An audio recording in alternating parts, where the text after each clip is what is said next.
但以理書第9章70個7嘅預言咧，譽為咧聖經最奇妙一個預言，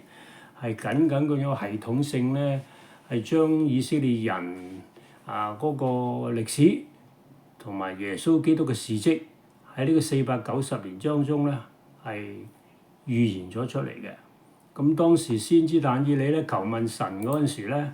咁咧天使長加百列咧就話俾佢知啦，佢話9章20節，為你本國之民已經為落和你聖城已經定了70個7咁啊。咁跟住話你當知道當明白，從出令重建耶路撒冷直到受膏君嘅時候，必有7個7和62個7。咁7個7同62個7係點解嘅咧？咁7個7同62個7就咁啦。佢即係話又從出令重建耶路撒冷，即係根據歷史咧，主前457年咧，亞達薛西王咧就開始下命令咧，放呢個以色列人翻去咧耶路撒冷重建聖殿，記載呢個以斯拉記6章14節嘅。咁457年咧，去到408年咧，剛好咧就完全係完成咗第二聖殿嘅重建啦。咁啱啱咧457就408係49年，77就49啊嘛，必有7個7就嚟呢度，7 7 49啦，係咪？咁即係咧由457年至到408年就剛好係49年啦。而舊約嘅經典嘅解釋咧喺呢度咧已經完成咗啦。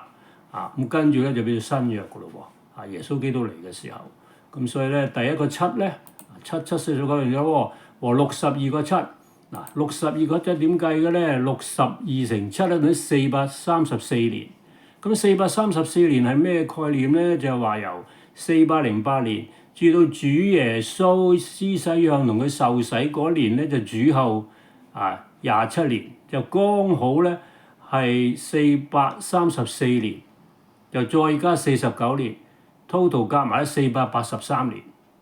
咁483年咧，咁即係話仲有7年喎，因為70個7咧原文係7個星期啊。咁7就49，以聖經嗰個解經法咧就係一日頂一年啊，7 7 49，咁即係490日，咁即係490年喎 total 係咪啊？咁所以變咗咧第一個7咧就457至408咧49年咧就去到呢個主前408年咁舊約經典去到呢度已經完咗啦。咁跟住耶穌受洗之後咧，就變咗 A.D. 嘅27年，即係主後27年。主後27年咧，咁咧就開始計到去呢個司提反被石頭釘死咧，去主後34年。啲27去到34咧，剛好係7年。咁主耶穌在世嗰陣時咧，就3年半。係佢同埋啲門徒一齊傳福音，因為主耶穌受洗嗰陣時咧，聖經記載都係咗30歲啊嘛，咁佢在世就3年半到啦，咁變咗咧佢被釘十字架之前咧時間咧就係大約主後27至到31大約3年半，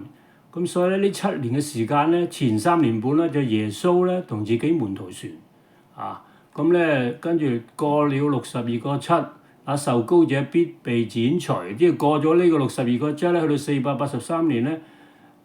受洗之後咧，跟住去到31年咧，過咗62個7啦。咁跟住耶穌咧就被釘十字架啦喎，直到有受膏君嘅時候就受洗啦。過了62個7，受膏者必被剪除，啲預表咧耶穌基督咧係被釘十字架啦。咁整個系統嚟到呢度咧，係完全咧叫做經文時兆，人類嘅歷史同埋時間咧係一一應驗喎。第一，亞達薛西王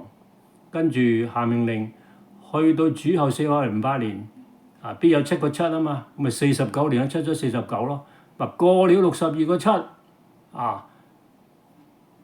直到受膏君嘅時候，咁即係耶穌基督咧就受洗啦。過咗62個7，咁跟住咧去到62個7之後咧，受膏者必被剪除，咁即係去到主後嘅21年。咁根據聖經嘅記載咧，耶穌基督啦係被釘十字架咧係主後31年，咁剛好咧係前3年半咧，耶穌基督咧就同門徒咧主動咁咧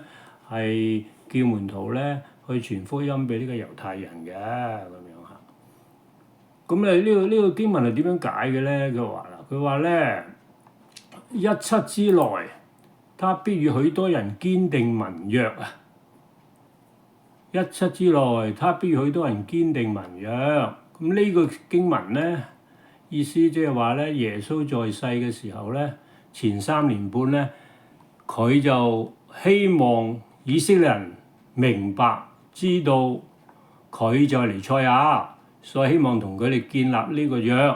啊，因為咧救世主已經嚟咗啦啊！我係你哋嘅同胞，都係猶太人，我係神嘅兒子，咁啊傳俾佢哋聽啦。咁耶穌基督喺馬太福音咧都強調咧，就話叫啲門徒咧，外邦嘅人嘅路你唔好去，撒瑪利亞嘅人你唔好走，只要往以色列為羊個家啊去傳呢個福音咁啊。咁意思話呢特定末後呢7年咧，其實係專係俾猶太人嘅。咁但係猶太人不但唔相信耶穌係救主喎，直接間接咧仲害死耶穌釘十字架喎，咁所以咧而家經文最重要一點咧就話17之內，他必與許多人堅定盟約，指70個7年中最後一個7年。嗱，70個749年啊嘛，即係話由亞達薛西王457年去到主後呢個